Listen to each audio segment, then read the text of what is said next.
I live in Los Angeles without a car, and yesterday I traveled from Palms to Clover Park in Santa Monica for a friend's birthday.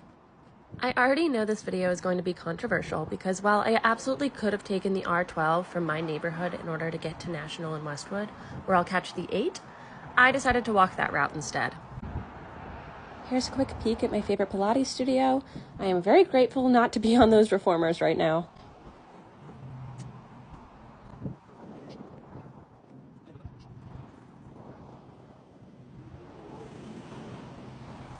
This is where I would normally hop on the R12. However, it's a gorgeous day and I'm determined to get my steps in. Maps said that the walk would be about 27 minutes, but I have long legs and once had a date tell me that I was the fastest walker he had ever met. So I was able to cut that down to about 20. This is where one of Roy Choi's Kogi taco trucks usually parks. If you haven't tried their kimchi quesadilla yet, you are missing out. It is so good.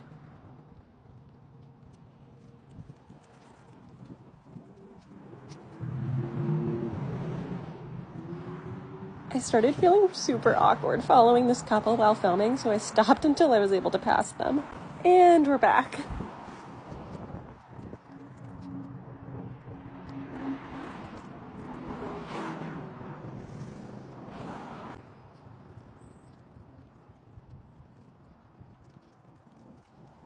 I stopped filming so you guys didn't have to hear me huff and puff up this hill. But first I wanted to point out the cracks in this sidewalk.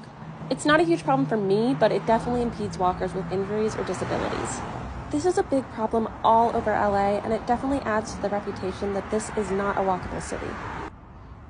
Finally made it up the hill and was greeted by this adorable octopus.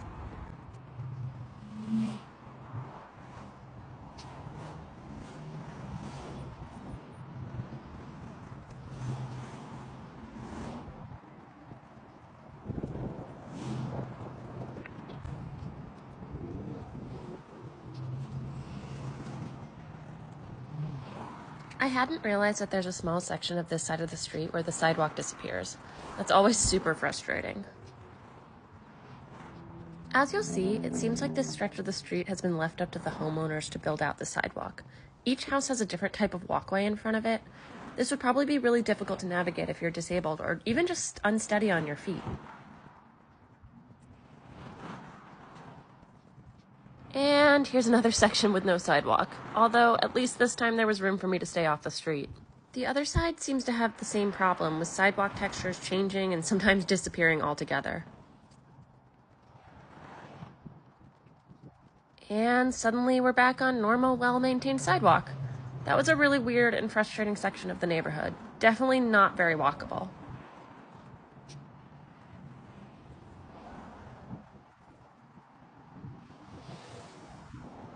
I've never taken the 8 before, and I always get a bit nervous about having to find the stop when I'm trying out a new bus.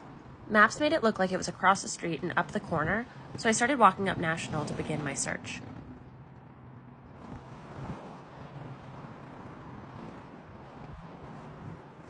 I quickly realized that I had gone the wrong direction and needed to turn around.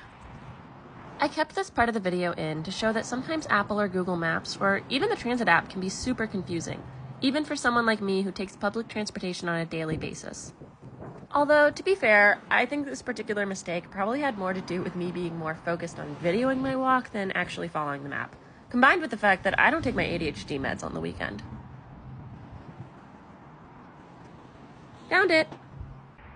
The bus was running about 7 minutes behind, so I still had plenty of time even after getting lost.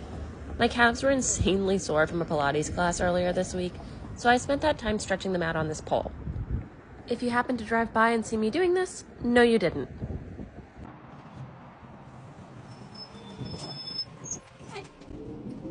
The bus ride was about 13 minutes long. I spent an embarrassing amount of that time trying to film the perfect clip of me enjoying the ride. I couldn't decide what facial expression I wanted to make, and also I just kept sneaking peeks at myself as I was filming. I decided to just keep the entire footage in here as proof of how ridiculous I look when I'm trying to make content on these journeys. I love the screens that the big blue buses have. It's so helpful for keeping track of your location.